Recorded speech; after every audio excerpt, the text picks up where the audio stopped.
Big ups. Big ups, and let's go live on TikTok as well. Oh, we need to turn that on. There we go. He's live. What was I doing? This.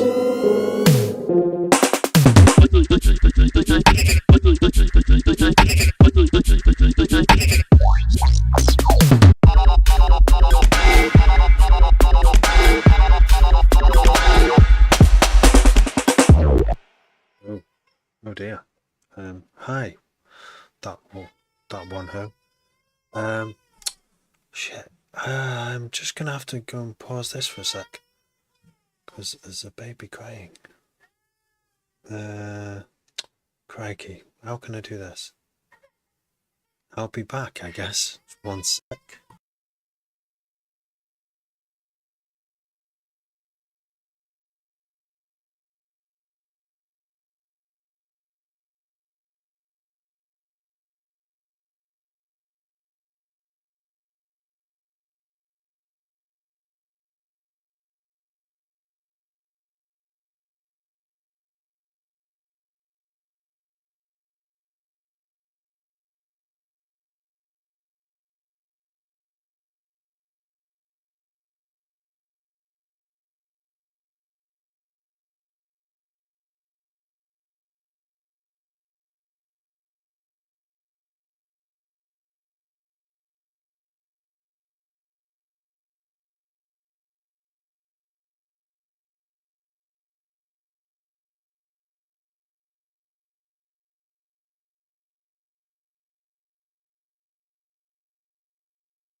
Hi. That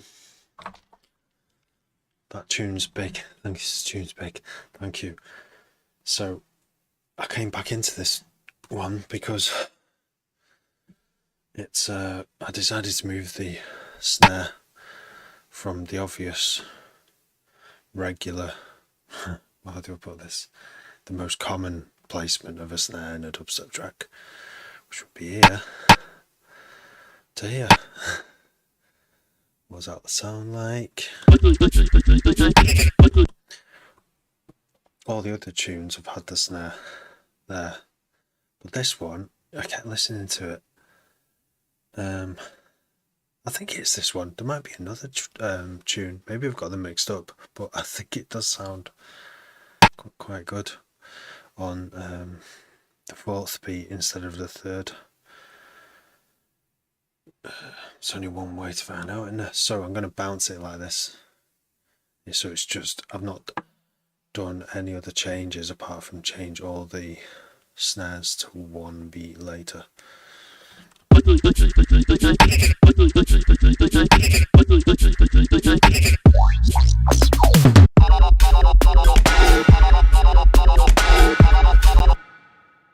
like doing weird stuff, weird non-standard stuff. It might not land as well because of it, but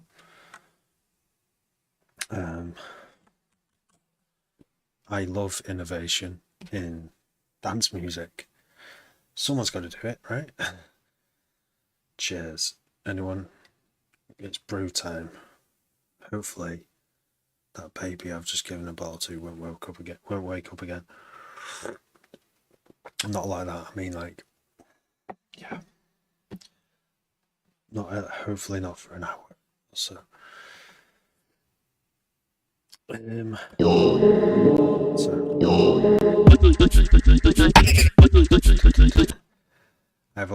I did actually turn down some mids as well, so I'm gonna have to log this now so I don't forget.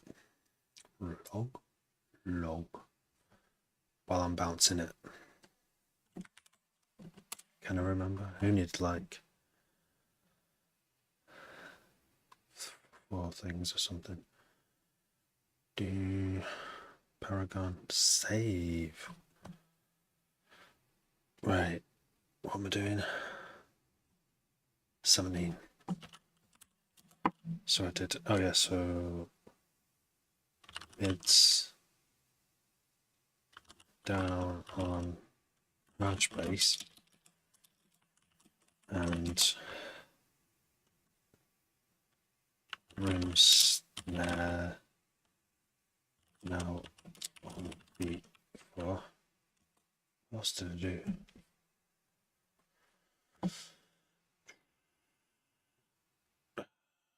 Yeah, all of them. Yeah, that's all I did.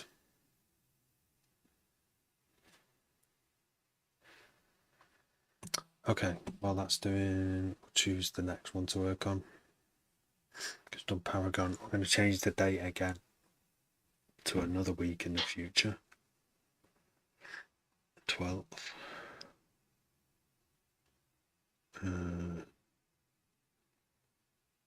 It's because it's good this because it will go red, like these ones. It'll go red when it's overdue, or it will turn a different colour when it's nearly due. It's pretty useful. So I'm just trying to go through these. I've just listened to that one, and it's a tricky one because it's got a sample in it. And I'm trying not to let that bother me. I'm going to play it on the 28th, and at WUB 40 night in Wrexham. But really, I don't want to release all 12 of these. Release some as singles at first, and then release all of them later on. I think maybe I should test the water. I'm using one of the samples is in Log Street, is out of, with a suggestion from TikTok live chat right here. Who was it who suggested it? I can't remember. Putting a sample from Independence Day in the film, which goes, he's talking to the alien, and he's like, "What do you want us to do?" The president is talking to the alien, and the alien replies with, "Die." And I was like, haha, that sounds like a great sample to put in this tune. So I did, and now I'm left with the problem of, should I do it? Should I release it? And how should I release it? Could it get me kicked off Spotify? Oh, it's the same sample discussion I had with everyone, trying to work out what I should do. I think that the conclusion was not to stop. Don't let sampling copyrighted stuff stop your creative flow. So I did. I used it, and now I've finished it. I could just take the sample out. It wouldn't have the same cheeky edge to it, but maybe I could put something else in its place or something. Maybe I could just use my own voice. What do you want us to do? Die. Die. George, can you rate my mastering job on your track? Yes. Yeah.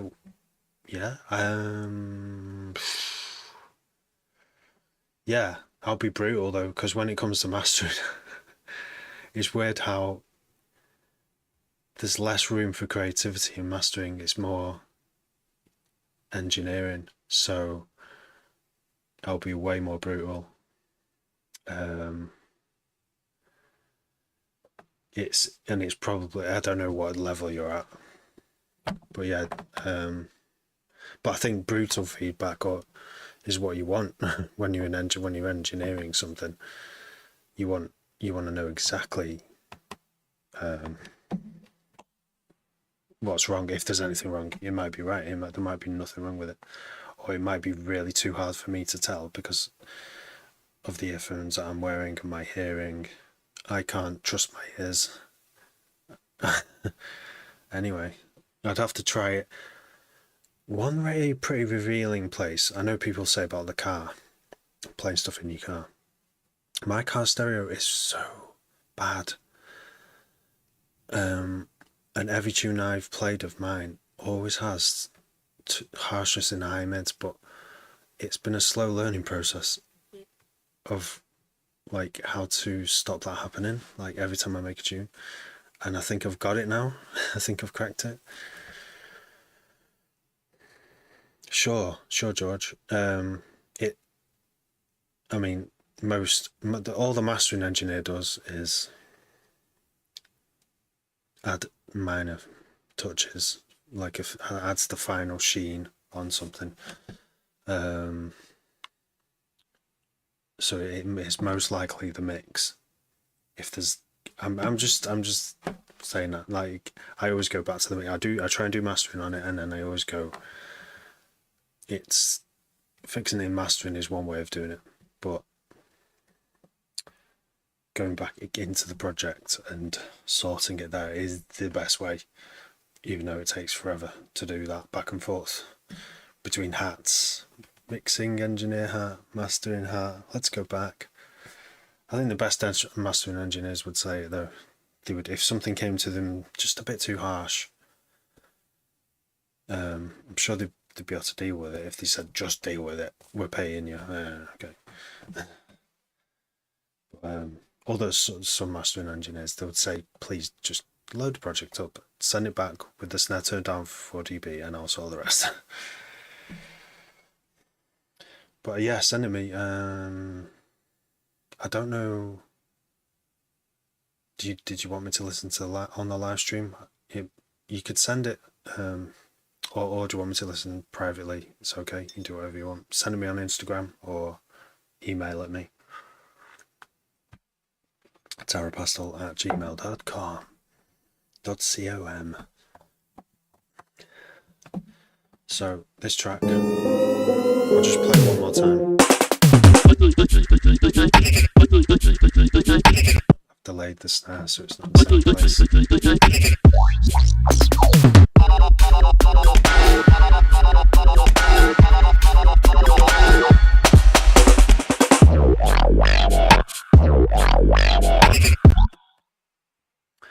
Alright, yeah. IDM. Either way it works. Splice samples. Yeah. Send it. Yeah, just put it on a WeTransfer or Google Drive or Mega or any of those, and then email it to me or drop it in Insta, because you can actually click links in Insta. Oh, very nice. Afrotech. Yeah, because the beats are like a tiny, like a bit Afro. I don't know why. Yeah, I love Afro beats. Don't just do the normal 1, 1 and 3 dubstep. It's like, yep, we're gonna shuffle it. It's good listening to Afrobeat band, like a live band. Extra Love, who are like from Manchester, they don't exist anymore.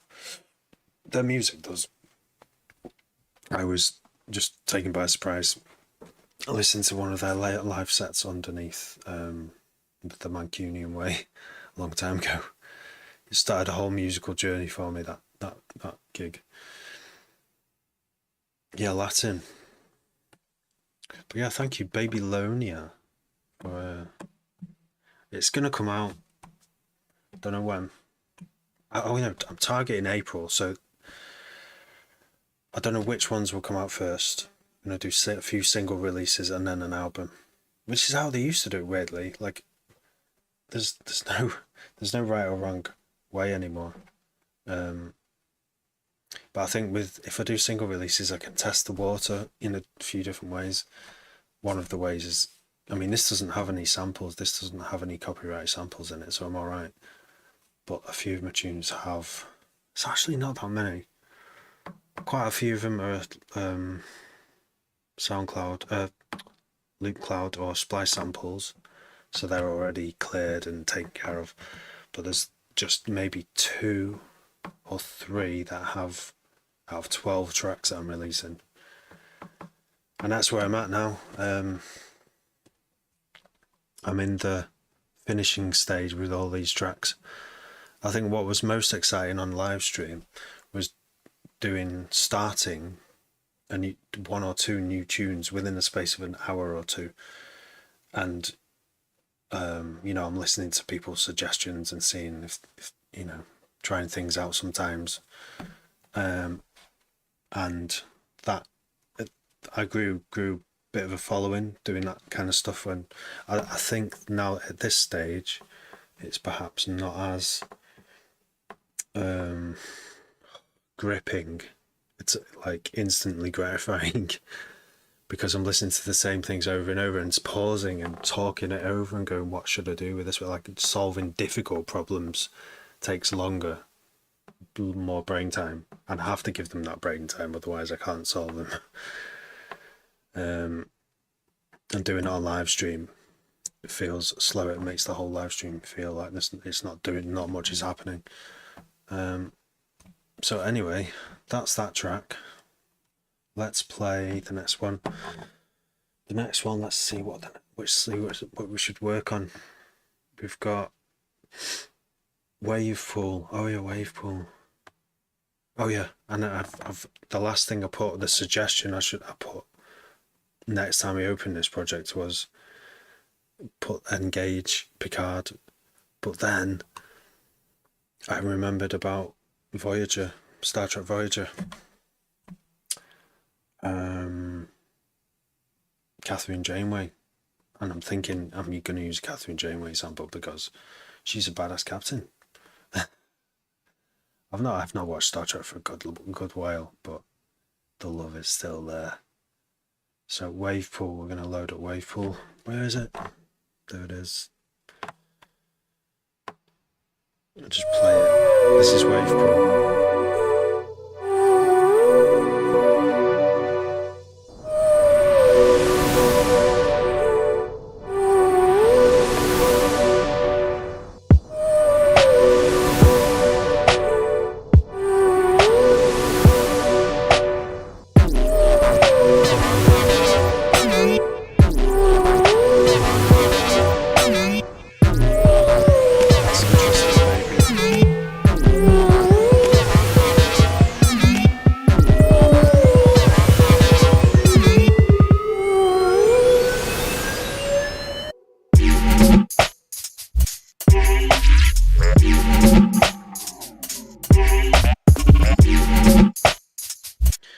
You've got a good point. You know what, I was thinking this, right? So Babylonia.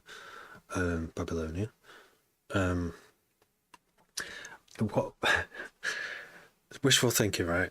So out of all these 12 tracks, what if one of them got picked up by like Skrillex or something like that and got played, in every set for, a whole tour, right? I know it's far-fetched, right? But that's probably the most, realistic out of all the things that could make it cross your threshold where copyright holders are like their ears prick up. In the kind of music that I make, that's the kind of the thing that would trigger that, yeah. Because dubstep like this isn't going to get, a big radio play, unless it's got some big vocalist on it or there's some nuts mad story behind it or something. So it could be, let's just imagine Skrillex plays it or Forte plays it or even Aphex Twin, and everyone's like, I need to find that track or whatever. It's a nice thought, isn't it? It's probably unlikely to happen, but I've got the ticket, I'm in it to win. That's not why I make music like this, but I kind of, I'll make it for the energy, and if other people love it, then anyway, whatever. If that happens, that could be the big numbers. And it's like, the rights holders of Star Trek could go, hey, that's copyright material. And this is what I've said in previous live stream about The worst is that can happen is I have to give over 100% of the royalties for that track. The track still stays up, it still stays popular, blah blah blah, but I have to hand over everything, or get sued. Or, I mean, if I take it down in retaliation, like, hey, I'm too cool for that.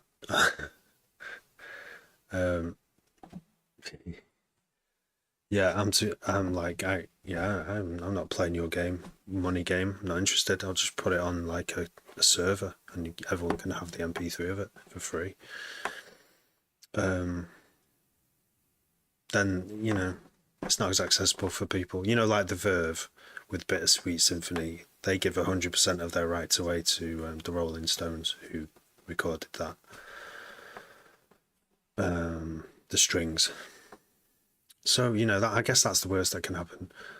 There is a worse thing that can happen, which is I could be sued for damages, but because I'm not putting lyrics in there which are like racist or anything, then I'm not sullying the sample, am I?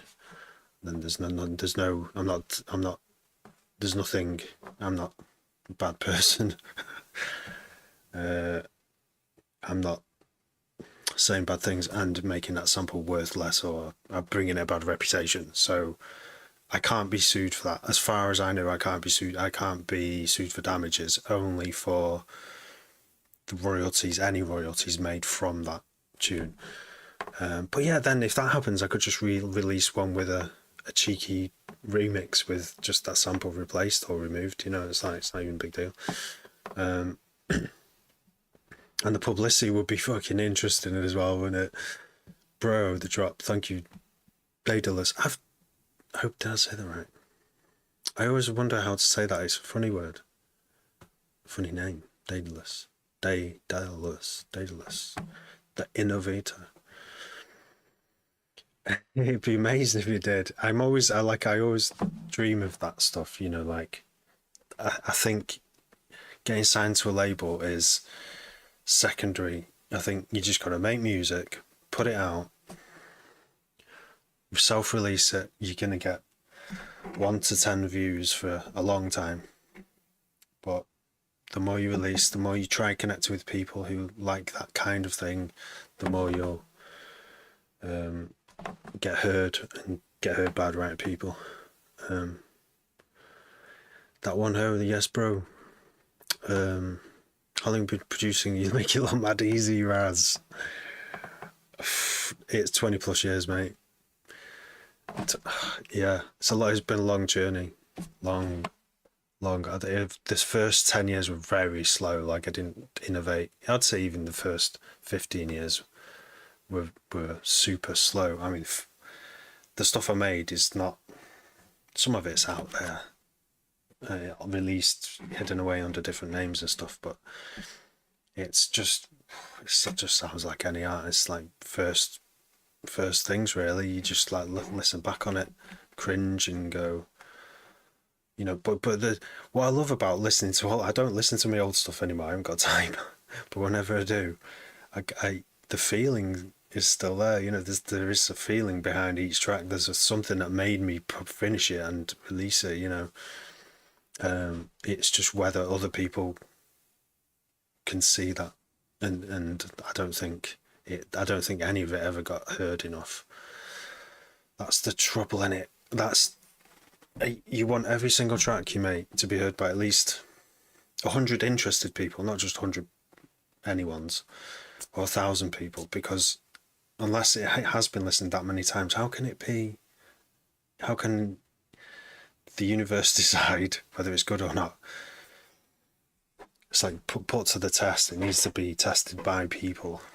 I think when labels, A&Rs sign people, they've just got a group of, they've got themselves and they've got a few other people who work at the label to say, hey, I think this is a mint track. Have you heard it?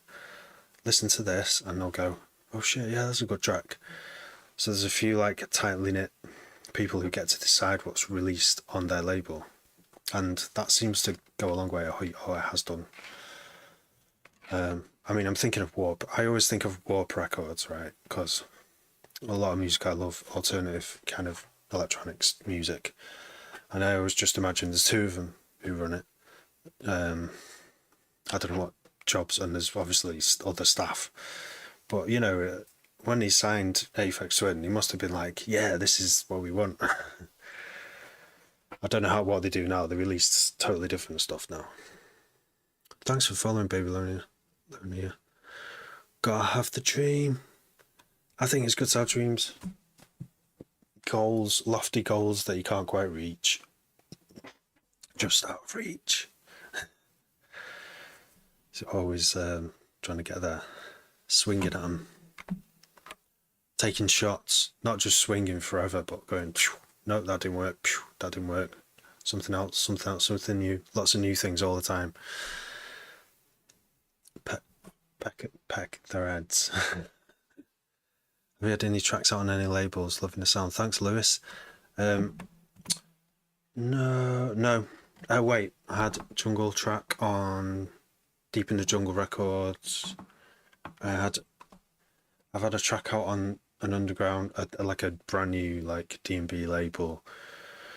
On a compilation. Not many though. Barely any. Been self-releasing.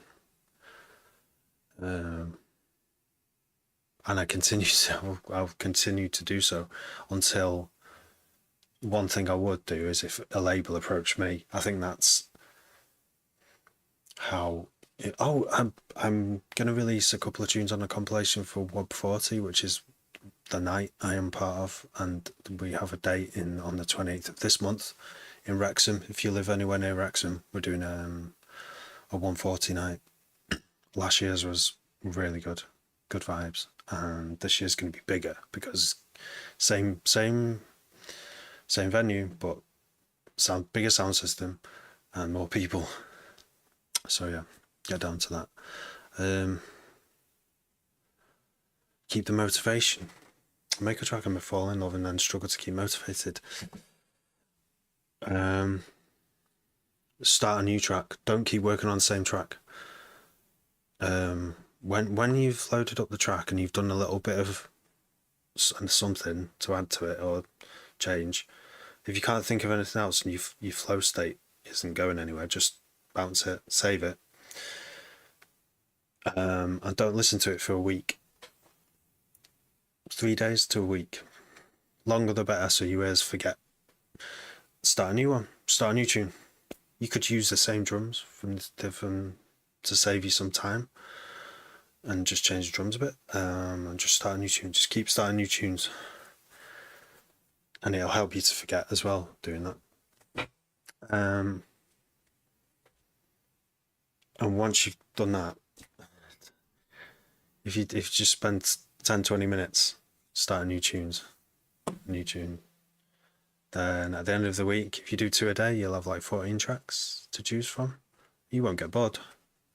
You won't feel like you've heard the same loop 1,000 times, and you'll stay motivated. That's why I've done it. That's what I've done for the past 3 years now. No way, it's more than 3 years. It's probably like 4, 5 years. Got the idea from Mike Monday. Mike Monday's my music machine, which is like a system of managing like creativity. Works really well with music. It's also talked about by that guy. Oh, who's that guy? The grey-haired producer who's produced loads of massive records, and he claims he doesn't play any musical instruments, but his book talks about it, about seeds. Mike Monday calls them splurges. So you do 10 minutes splurge, do loads of those, and then you take them to the next stage, the good ones. Right, did we load wave pool? Oh yeah, we did, right.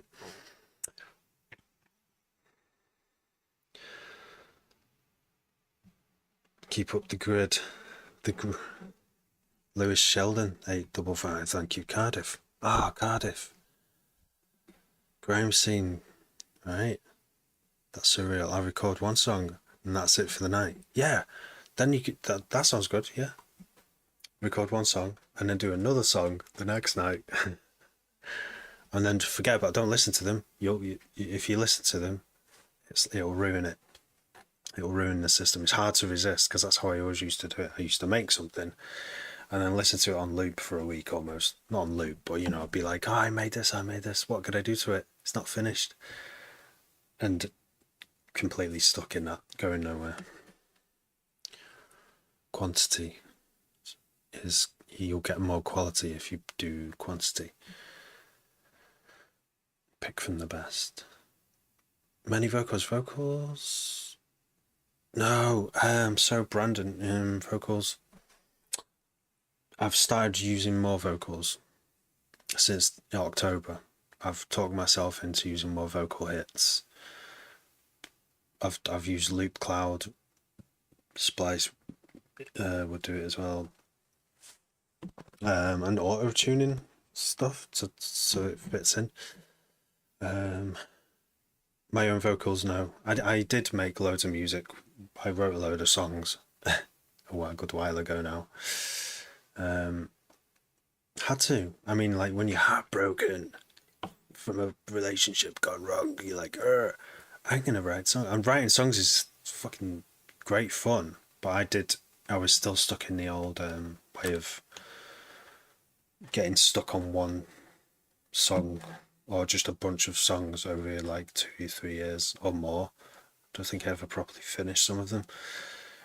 It would have been better to do a Paul McCartney, who obviously he wrote thousands of songs. He still fucking writes songs. Like he could do one a day, Imagine writing a new song every day.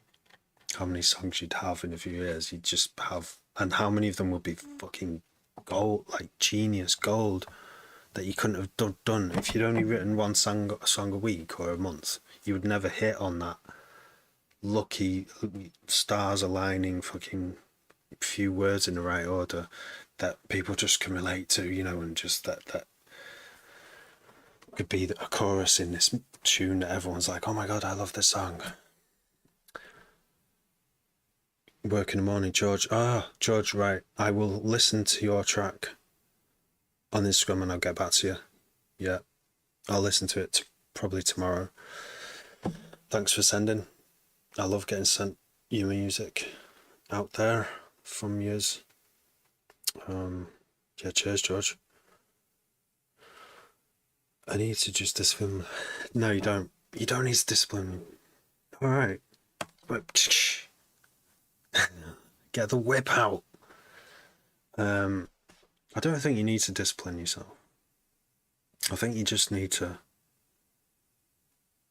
not spend too much time on one track, and if you come to a halt, just fucking save it, bounce it, so you've got a WAV to listen to when you need to, or an MP3, and don't listen to it for a week and just start something new. And it's hard starting new stuff. Most of it will sound shit. Like, I can guarantee it will sound shit. It'll sound like rubbish, but you need to make rubbish to make good stuff. You've got to make lots of rubbish. I've made lots of rubbish. Some of these 12 tracks that are left is out of, I think I worked out it's 1 in 4. So for every one that I start, that's got to this finishing stage now, there were 4 that I started. So 12 times, well, that's like 44 tracks I started since October. Maybe just a bit before. Yeah, no, it was October. And the ones I've finished, that I've nearly finished, are I've passed lots of tests and different listening situations, and obviously you always feel slightly different every day and every moment, and yeah, there's 12 that are left.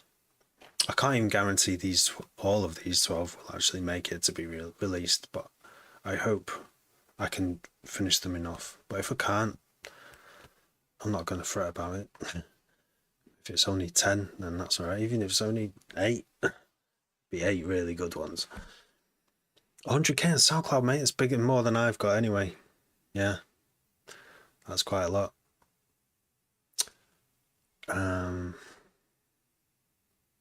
Need to get it back. Yeah, no, that's hard. That's another thing that Mike Mundy talks about, is he works with really big artists. He coaches them, and they've had, a few big hits, and then they're like pulling the hair out because they want to have that success again. The bar is now super high, and you just want that number again. And yeah, the way to solve it is this, what I keep talking about. The music machine.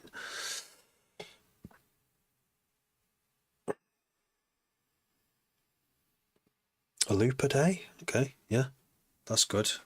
That's all I manage in. If I'm doing a splurge and I'm trying to do it in 20 minutes, then most of the time it's just one loopable pattern.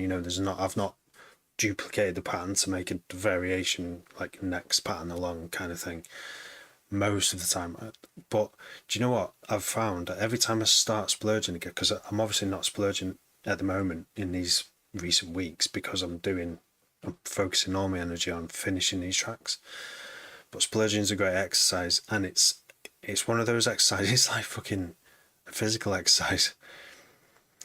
When you do press ups for the first time, you can do like one or two, right? I know I can't really go past 1, 2, or 3 without really feeling like my arms are ridiculously weak. But when you do them the next day, yeah, you might still do a one loop, and it will sound shit, and you're like, why am I bothering doing this? Still bounce it. And then as the days go along, you end up speeding up. You remember where all your tracks are. You've got nothing to lose, and you're just willing to throw down any old shit just to go faster. And it's when you do that's when you're in this role, you start hitting on these magic moments. It's like you're in the game you're in this, it is a flow state where when you're in it, this things from the heavens come down and a land in your lap, and they're like, sometimes you don't know it at the time either. Sometimes you might save and bounce it and listen to it a week later, and then go like, oh shit, that's really good actually. There's something there that I didn't hear the first time around. But then sometimes you will spot it while you're sat there, and sometimes even some of those turn out to be shit a week later. But if you're in the game, if you're doing 1 or 2 a day or more, I mean, how many did I do? The most I've ever done in a day is probably like, I can't even remember. It would have been something like 3 or 4 or 5 or something. Hard to keep that up, unless you've got all day. No, I think when I go past 4 hours of music making in a day, my ears start to I want a break from it, That's your life. Wicco, nice one. I've not been on much over Christmas. It's mad because we're past Christmas now. We're now in February, and I've been ill. I had ear infection, and just loads of shit's happened. And now I'm back on. I'm seeing you all again appear, which is great, because I didn't know what was happening to TikTok with the ban in America, and it was grim. Still is. Trying to stick them together. Yeah, I stick them together. So after, you've got loops then, haven't you, that you can use in things. Yeah. Bailey, let's go. Okay.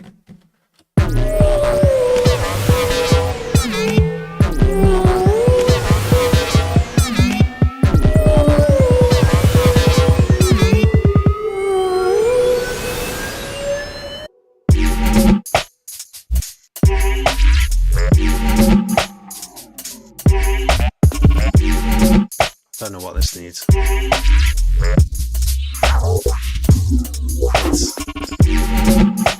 Trouble is, the intro, I love it.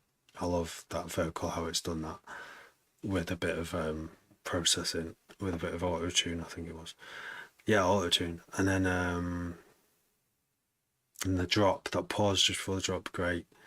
The sounds, but then it just loops. And I was like, how do I? Yeah, so I've put myself into a difficult situation with it, but I really want to finish it because of the drop. There's got to be a way. Vocal chops.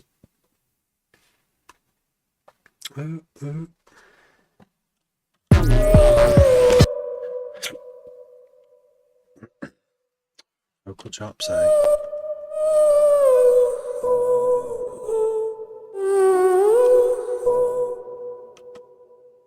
Let's see if we've got rolling sampler working for us there. Yep. Vocal chops. Vocal chops.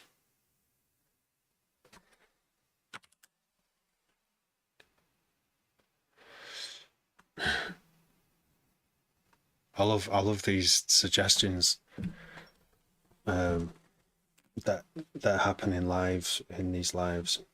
People put suggestions across. So I just like, I'm too curious. I just want to try them out. I can't tell you whether that's a good or a bad idea for this track. It's vocal chops until I've tried it.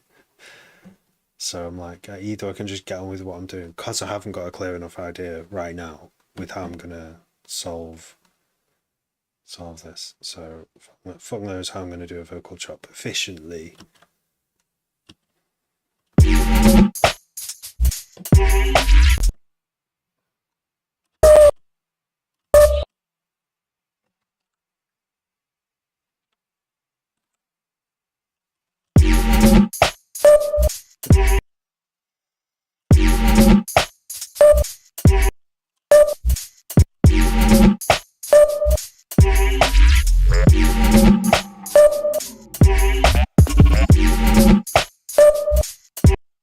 Maybe.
Minecraft Cast.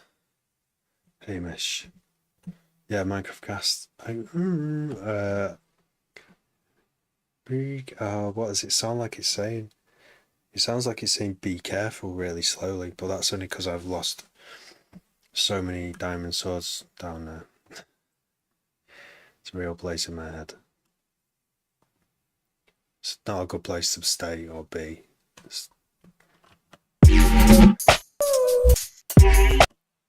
Got to go back to the overworld again.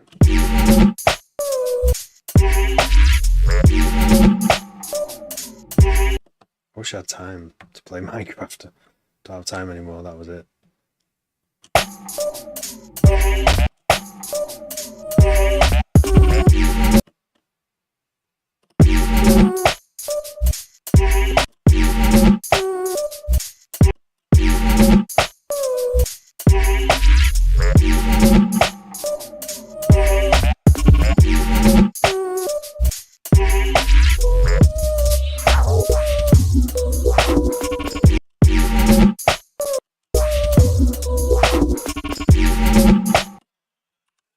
Just playing around with a suggestion from Babylonia.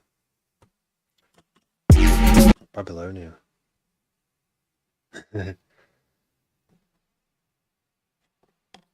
Oh, it is though. It is such a vibe. That's how I first got into it. Was around at my mate's house, and he had a split screen on PlayStation, and just just getting immersed in it. Really immersed. It's great playing with someone in the same room, and just kind of like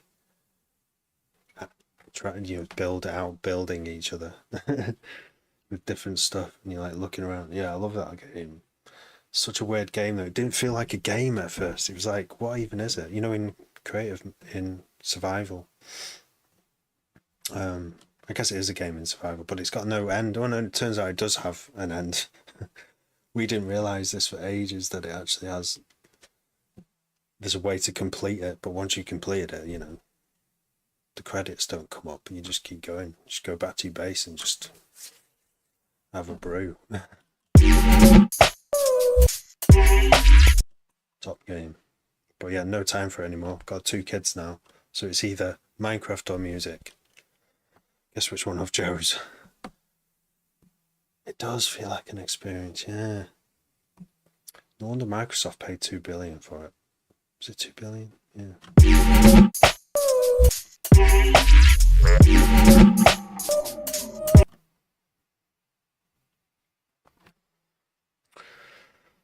Vocal chops. I mean, like, I could put actual chops with an LFO on it, I'm gonna mute it for a bit. I might come back to the vocal chops because it's confusing me at the moment. I need to listen to the whole thing, so obviously it keeps going.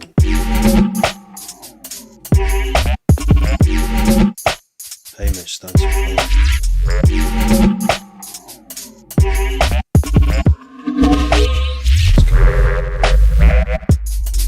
So it's got this quiet a bit now.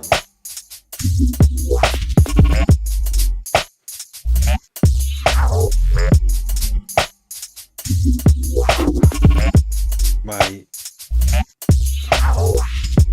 problem with it is does it sound too repetitive? Does not. Should be builds. Should be like builds going into each bit.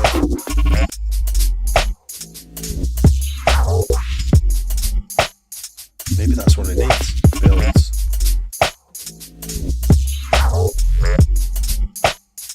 DJ Siege. Not bad, not bad. It's going well tonight. Thanks. How are you?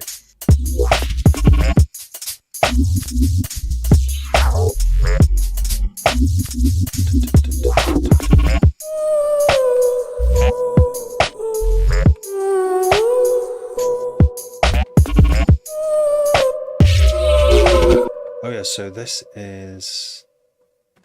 bit here is what the tune used to sound like. It used to be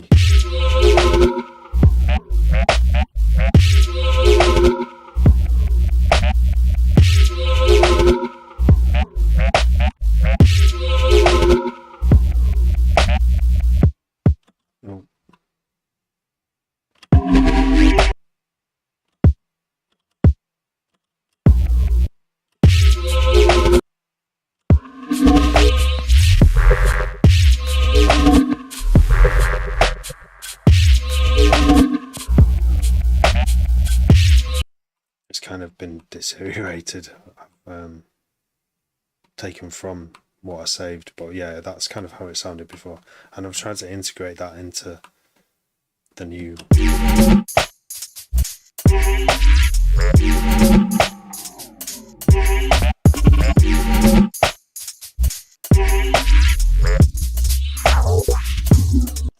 so this bit sounds like, it doesn't sound like it was this.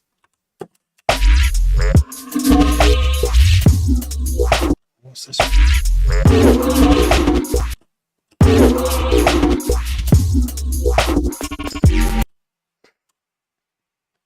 Or this one? Oh no. This one.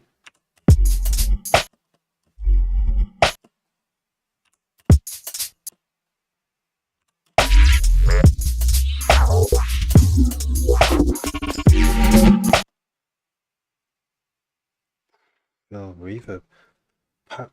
Pappy keeps it trill. Thanks for following. So, an ongoing rising snare and a reverb where it filters out.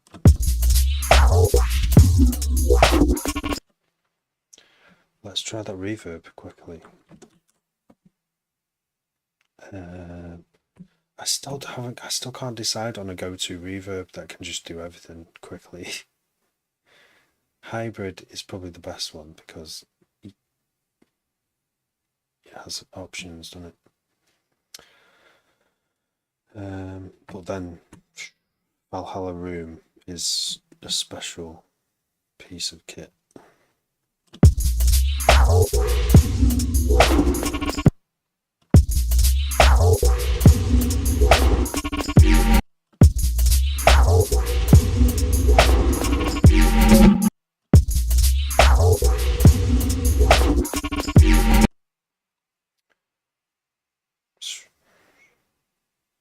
Maybe.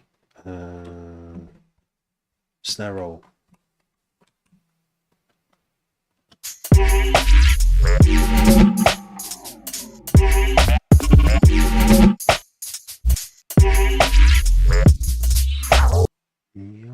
Yeah, that just kills the flow. But then I don't want to repeat this again. This is terrible. It's like I feel like this is the stuff in a live stream that, like I was saying before, mixing is not the same as splurging, where you're constantly coming up with new ideas. You're trying to sort of like make existing ideas work, and I don't think it makes for a fun live stream. But I'm still going to do it on live stream because it needs doing, and I guess people want to see it. I definitely want to see other producers. I've learned from other producers doing it, and they're seeing their workflow. Mixing is, I think, much more difficult than making tunes. This isn't even mixing, is it? Though I'm not really mixing right now. I'm still trying to sequence the main idea into a piece of music. What makes great music? Suspense and release.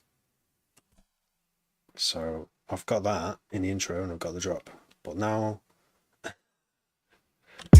where am I going to go from here?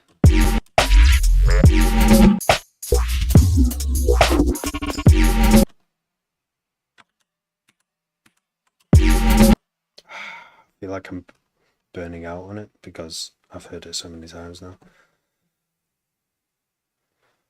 What about heavy bass with vocoder?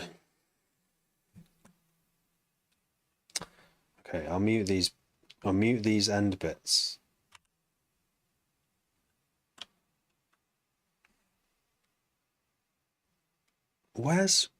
I've totally changed this, and possibly I need to go back because, okay, I've figured it out. This was the end. No, it was this one. Yeah, so let's borrow that again from there. Paste it here.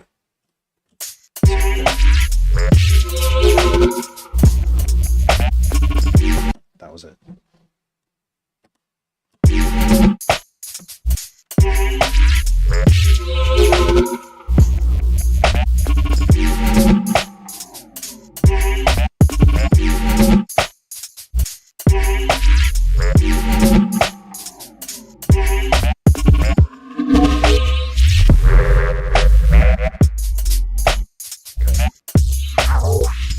Get on Serum. These were, yeah, so I'm kind of happy with this bit, but I think it does need a drum roll going up to this bit, so I'm going to try that as well.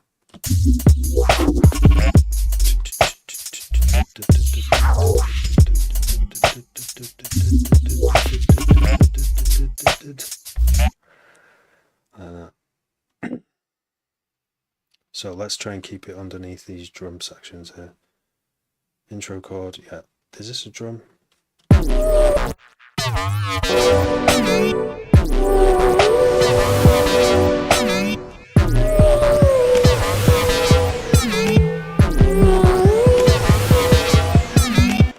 This time we're going to do snare roll. Control Shift T. It's gonna get us our new track.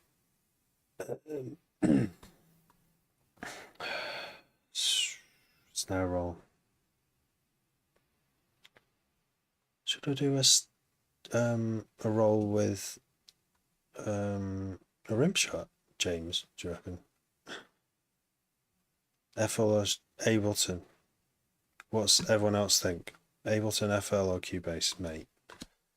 Jason. Rimshot? Just say Rimshot, James will appear. I used to use Cubase. I grew up on Cubase. It's really it can do everything.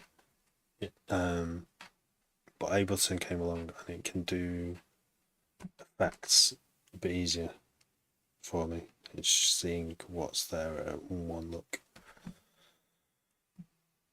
Grouping of effects and stuff. Rimshot.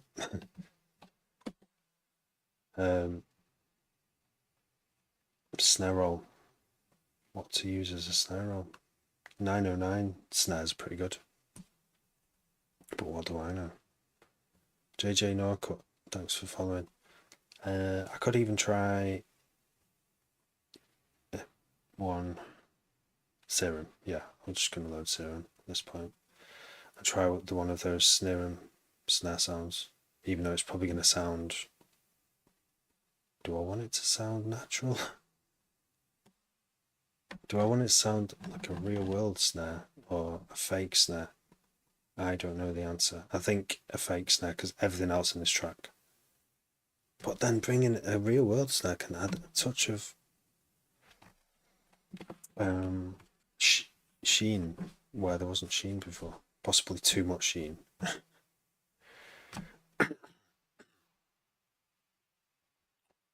Drums. He has done good snares. I still don't know what WA for G is. I cannot remember why I shortened that or what that means. But those snares are good as well. Wow, that's a fucking Serum.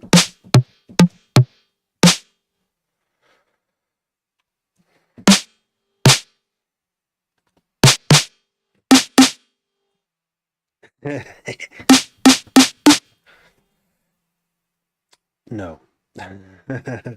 No, I'm not. I've already chosen the snare. I just need to pitch it.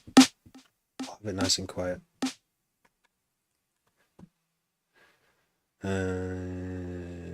Jason. Ectz.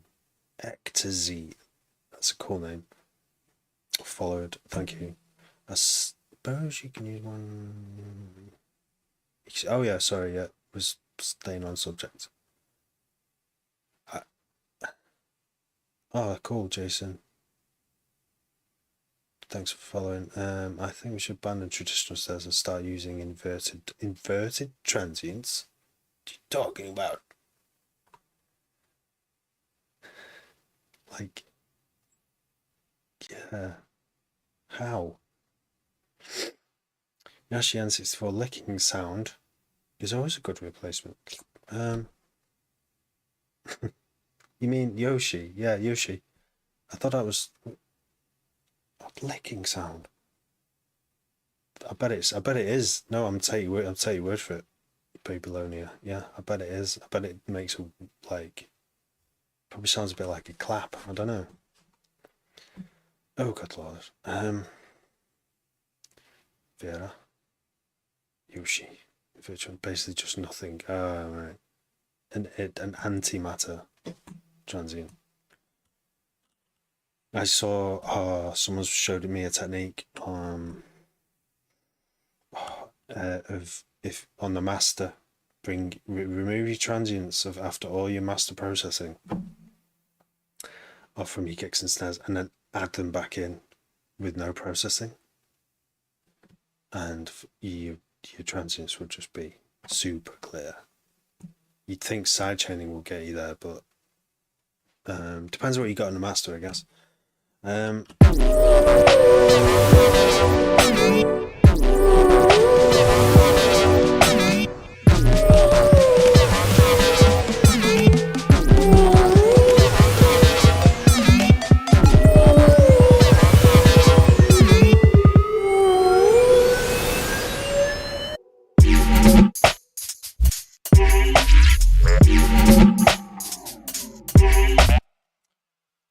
yeah, inspired the hi-hats are changed to have it like a nice swing, like a Sasco's kind of garagey crossover dubstep, kind of like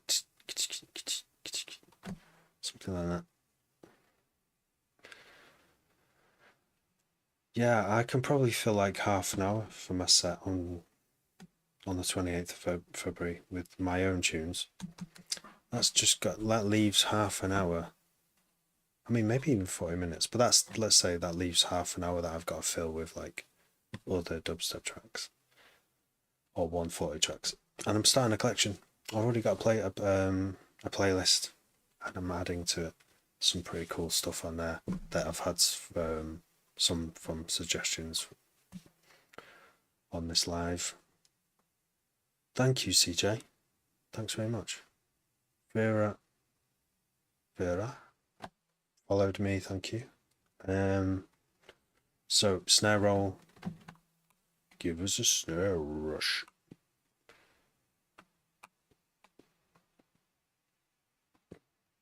No one said that in the chat. I said that.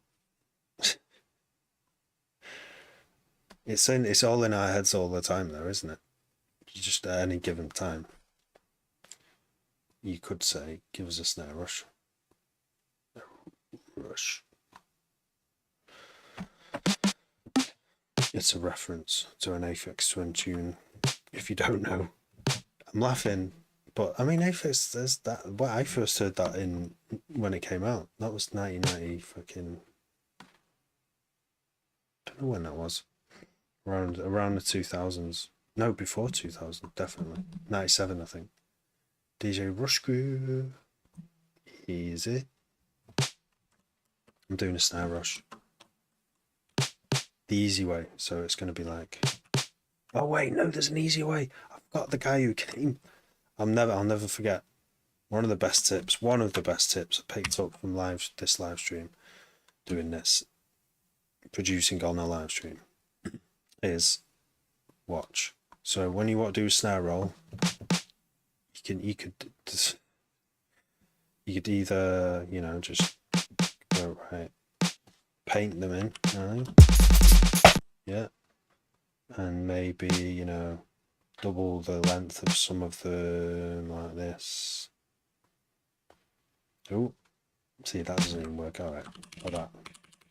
You can do it pretty quick like this. The other way is loop. So you just have one note, loop,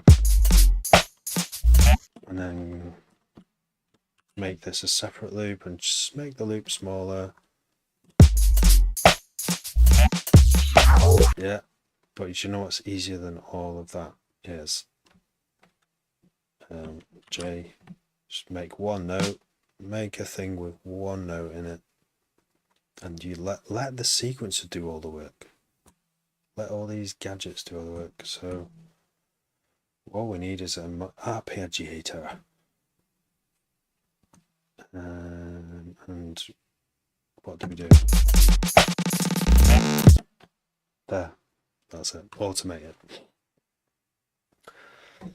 The only thing I can't do this for this.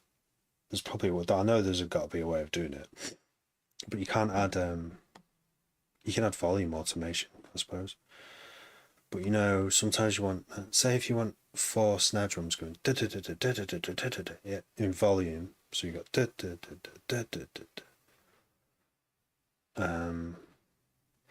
you'd probably want to go back to MIDI notes again, unless someone's come up with a way of doing it. I'm sure there's got to be a way of doing it with these gadgets.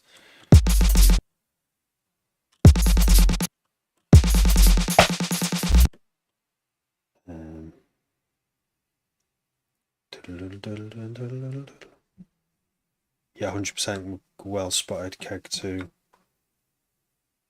I'll know his name if he comes on. The guy who was told me this. His thing is, I already knew it, and then because I never practiced it, it didn't become part of my repertoire of practice. repertoire in practice.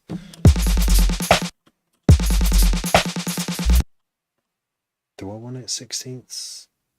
No, don't think I do.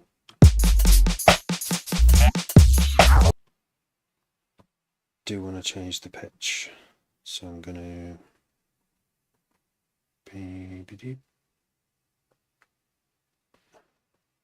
mod wheel. Macro 1 is going to be global. Master tune.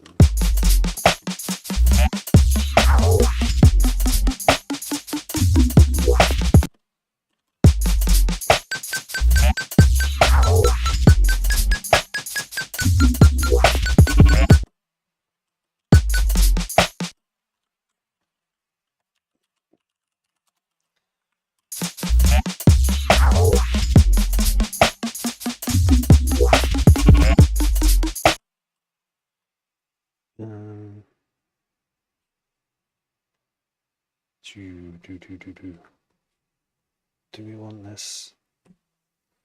Do I want to automate that or build it in with an LFO? Could just do it all in Serum.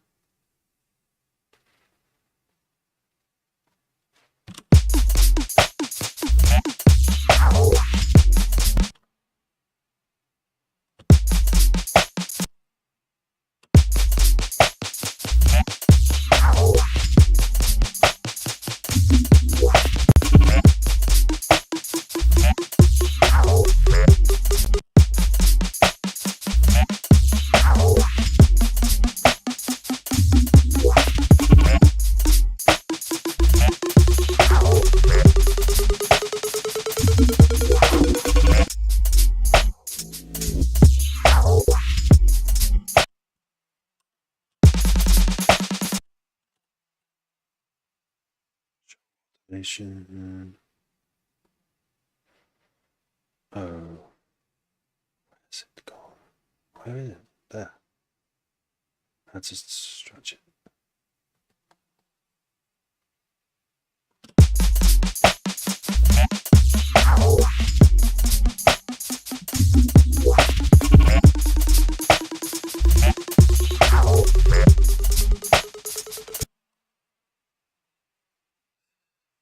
Should put a riser in there as well to back it up.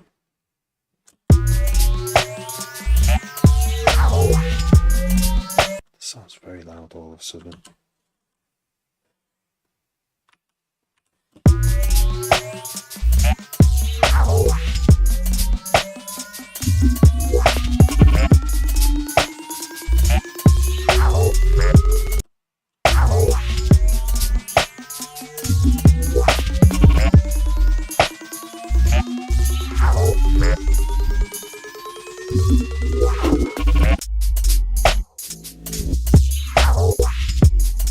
What it builds up to is kind of anticlimactic, isn't it?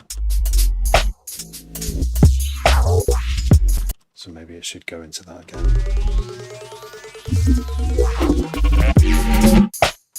Sounds so much louder. This tune has a lot of things wrong with it. The new stuff I've added to try and pad out the arrangement is like filtered a lot. It's got the sub in there. And it's got some of those, it's more filtered though, and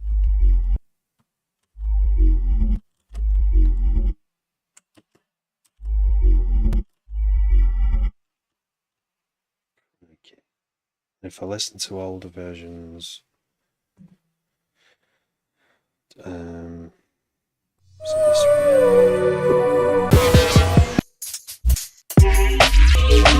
it's just that, yeah. The same problems.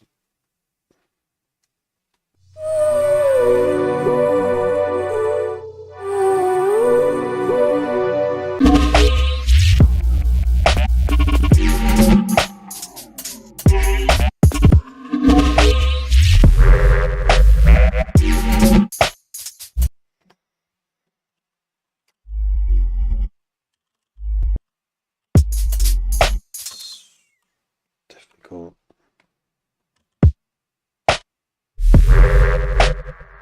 There is that bass as well I wanted to use.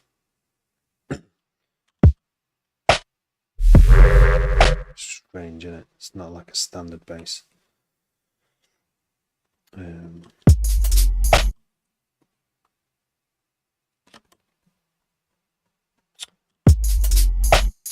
Let's bring back those vocal chops, see what they sound like here.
Maybe it needs a new bass altogether.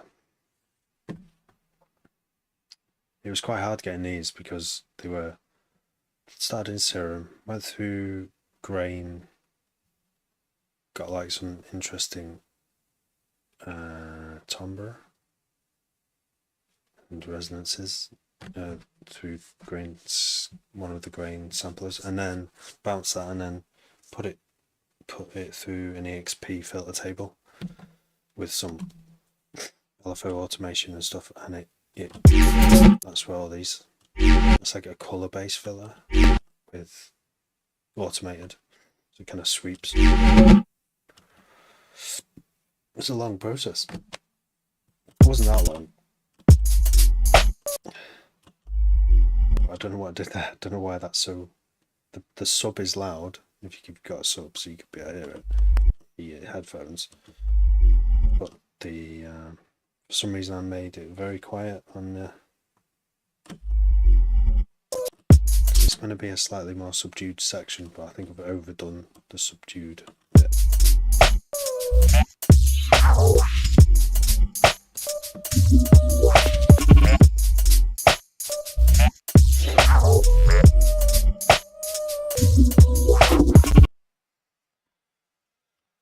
We could mute these and bring back what was there, which I think is this.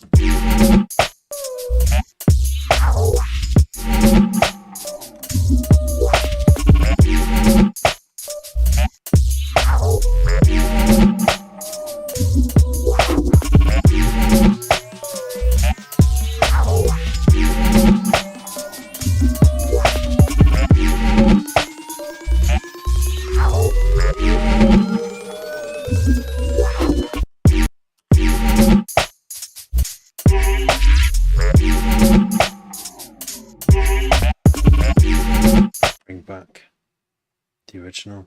I don't know.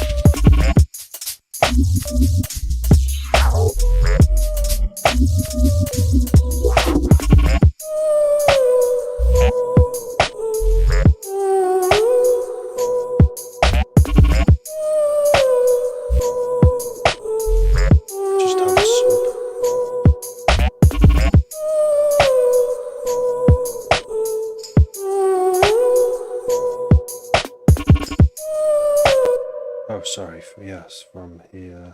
You can go back in again.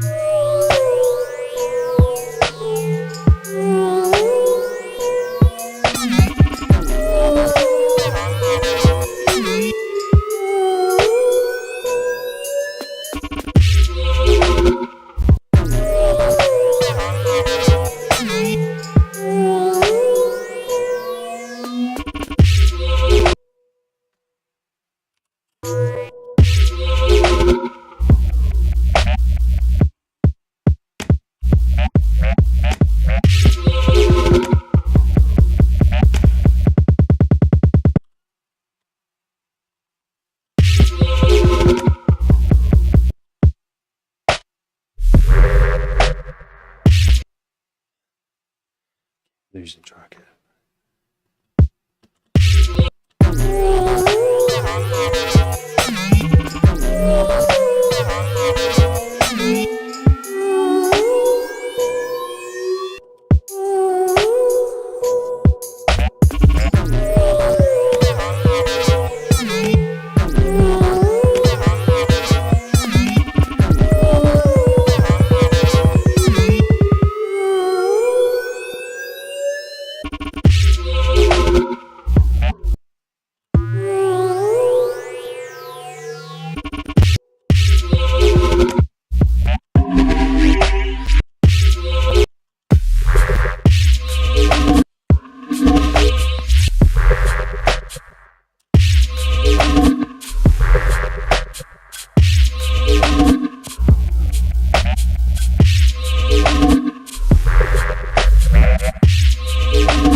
Control Shift. I'm gonna put this in place. So cut. Control Shift X. Cut time. I'm gonna paste time here. So it's a variation at first.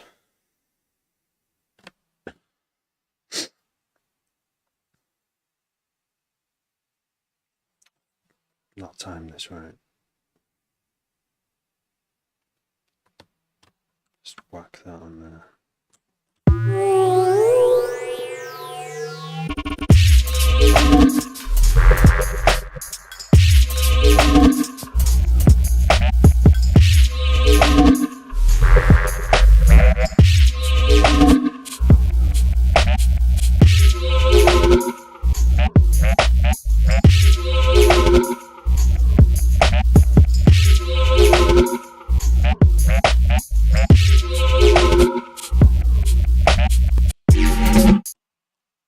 Those two are just so different. I can't go from that back into that. So I'm stuck between choices. I could just not go into that. Be a bit weird, wouldn't it? The best feature about the tune only happens once. It doesn't seem right to do that. Repetition is good. Not too much. Twice. Don't know. Maybe I should just stick to this.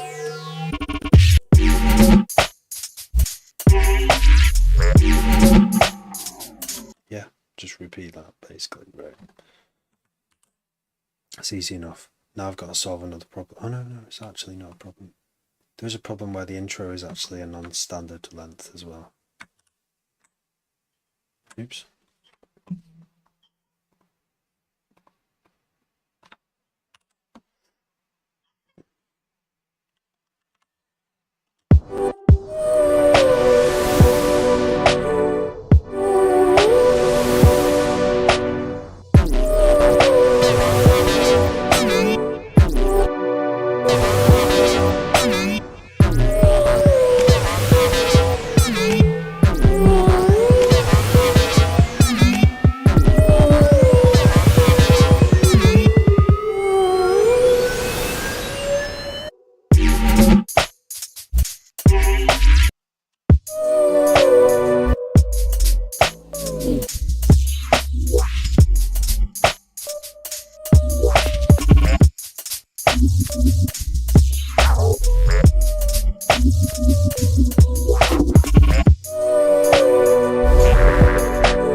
Little sound that comes in, it's not supposed to be there.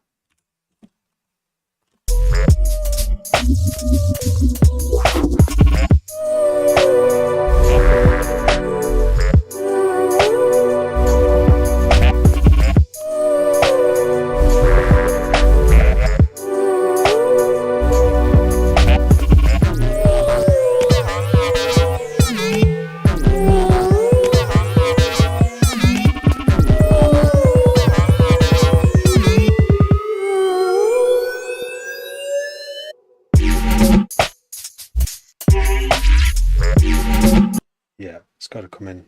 It's come in for a second time. So the tune's only going to be 4 minutes long, or thereabouts.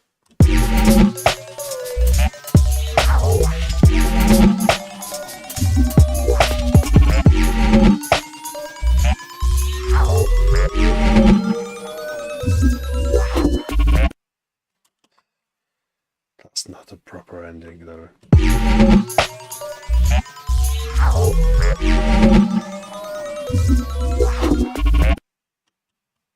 How do you end it? With this sound, maybe?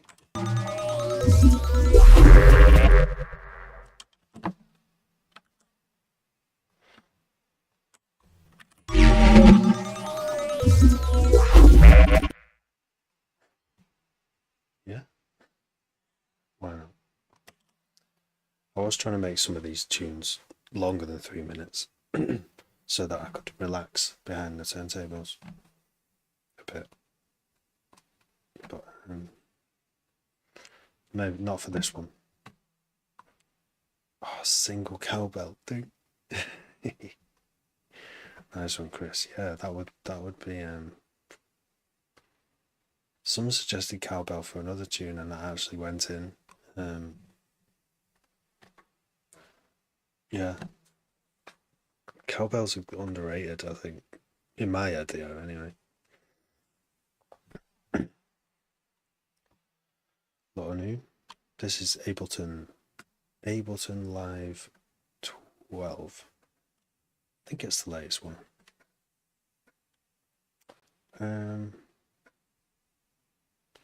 We're making progress. I've just suddenly decided something that was just holding me back. The second drop comes in near the end of the tune. I mean, it'll be 2 minutes 40 seconds, which is only a minute and 40 seconds after the first drop. So, you know, it's quite modern arrangement.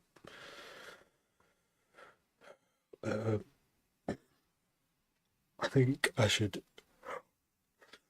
save it, bounce it here, because now that this arrangement is in place, I think arrangements you definitely need more time away to think. I don't know, actually. You can listen to one straight away and you can hear the energy change because you've just moved one part a bit.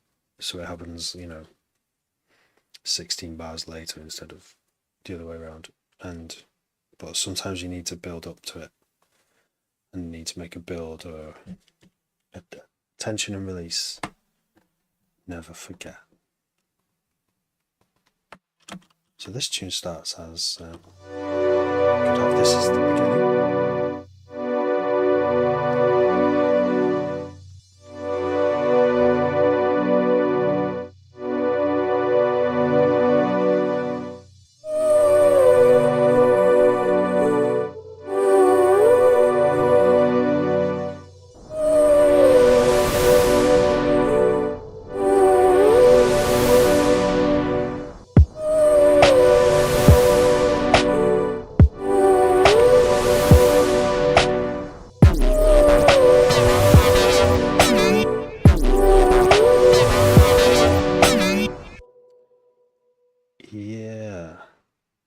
Yeah, I was. I can't remember now. The auto tune's really like it's this. I'm using auto tune now on this one. Auto shift, and that's been played by a MIDI channel. It's really good.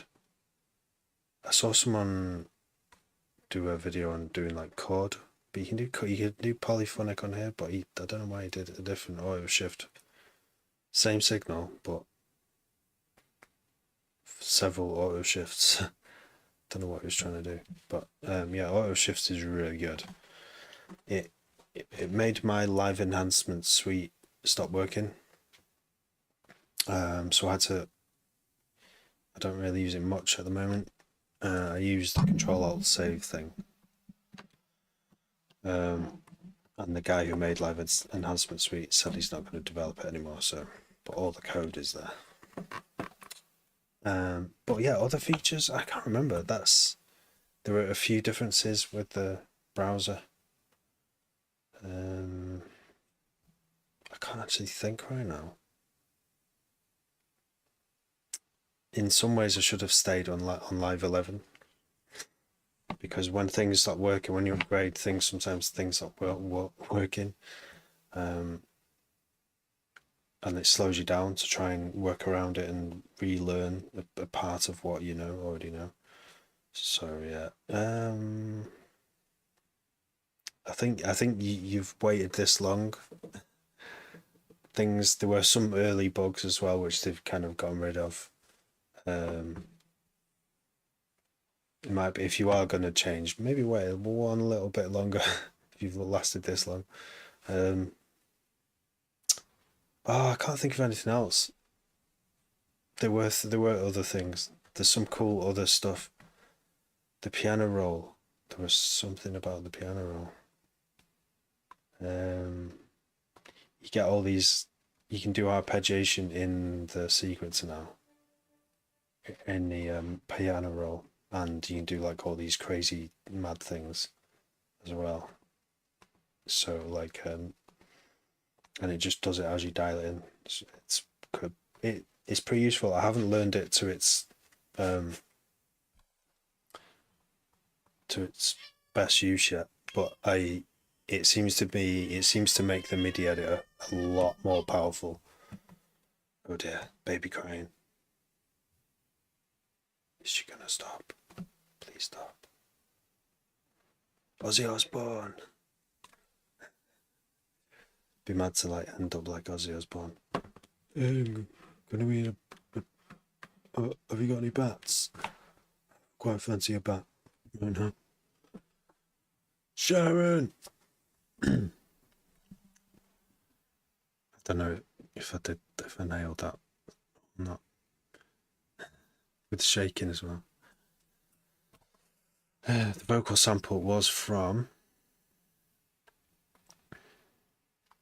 I think it was from Loop Cloud.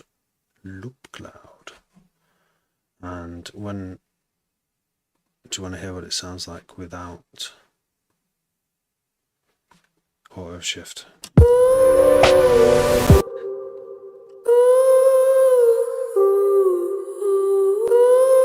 Oh, and I've slowed it down as well. Actually, time stretch it. It's a beautiful, like.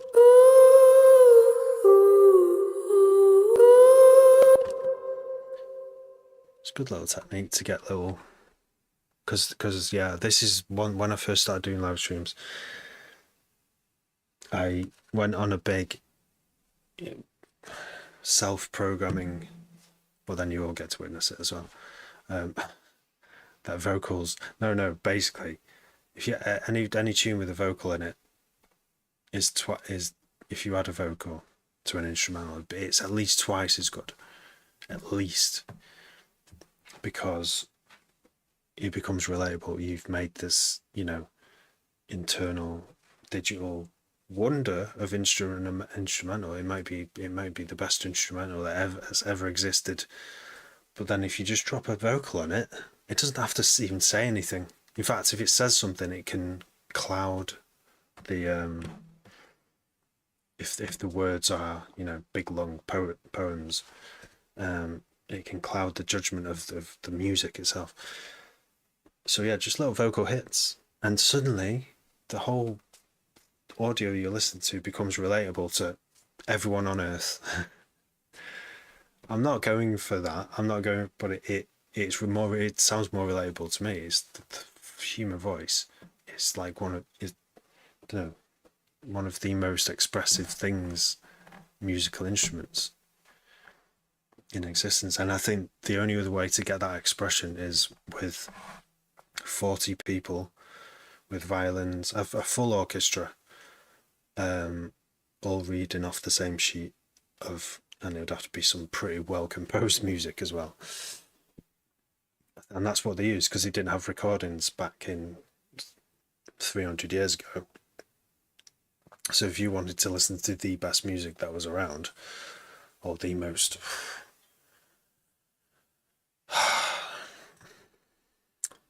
because there was two types of music, wasn't there? There was music you went to um, a big orchestra where you probably have to pay quite a lot of money. I don't know. I don't know what was available, because you've always got a class divide, haven't you? The poorest people 300 years ago would be in their local tavern listening to someone play the fiddle, and that would be amazing music as well. You know, there's so much room for amazing talent. And then at the top end, the wealthier people would have access to the orchestra and outfits to wear in there. There was probably dress codes. I don't know. Um, I don't know. I need to know about this. Maybe it was open to all, but you just had to not dress like a scruff. And um, yeah, maybe I don't know. But yeah, orchestra is very, like, musically, instrumentally, very has the potential to be very, very expressive, doesn't it? Um, as expressive as a human voice, because they didn't have amplification back then. They did have opera, but again, that's words. I'm less of a word man. More of a just music in its purest form. And you don't get many. You do get some classical pieces which have vocals in, but they're not saying anything. I think they're brilliant. Like Holst the Planets. Is it Neptune or Uranus? Haha, Uranus. Did you just say Uranus? Yeah, I said Uranus. Is it not Uranus? No. Have you ever looked up at Uranus? Tell me that's not Uranus. um, I've looked up at Uranus, and reminded me of um, the Planet Suite by Holst. I went to see that in orchestra, and they had a big line full of a choir singing it. There's no words, and it's really, really spooky. It's like, also at the end of 2001: A Space Odyssey. That's spooky. That's more spooky. There's a big choir, male and female choir, doing the soundtrack, and it's the most spooky male and female choir I've ever heard, and it works so well in that film, because that film is like the one of the darkest space sci-fis out there. So good.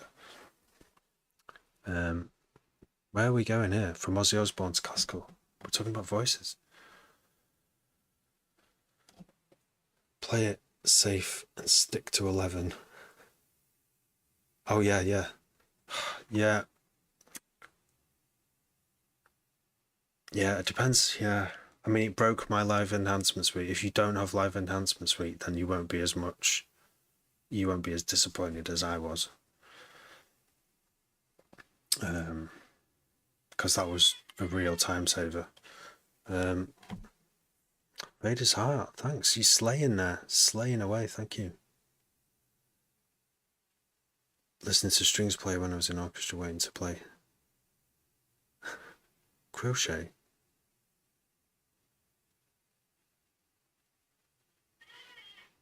Waiting to play your crochet.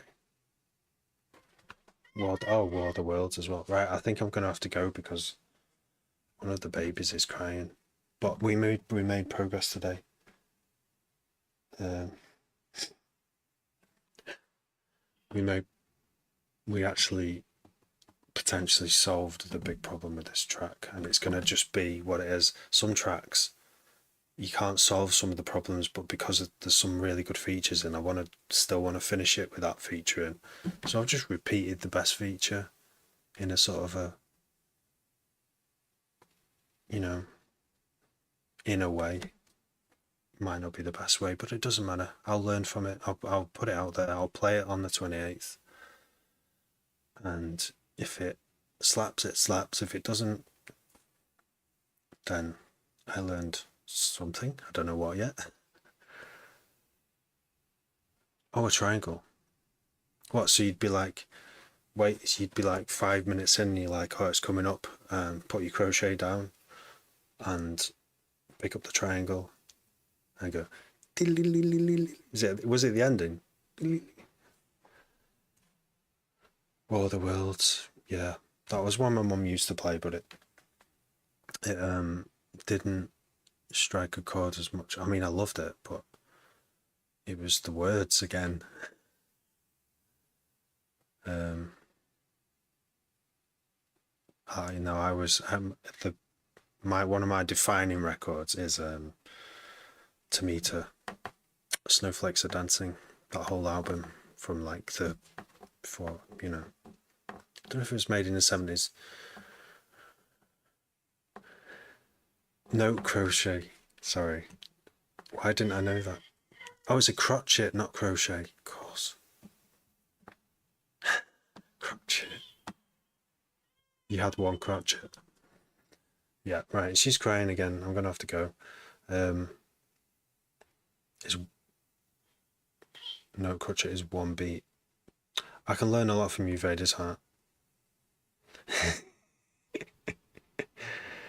Right, I'm going to see you all later. Thank you very much for your suggestions and for watching and chatting. I'm going to go now.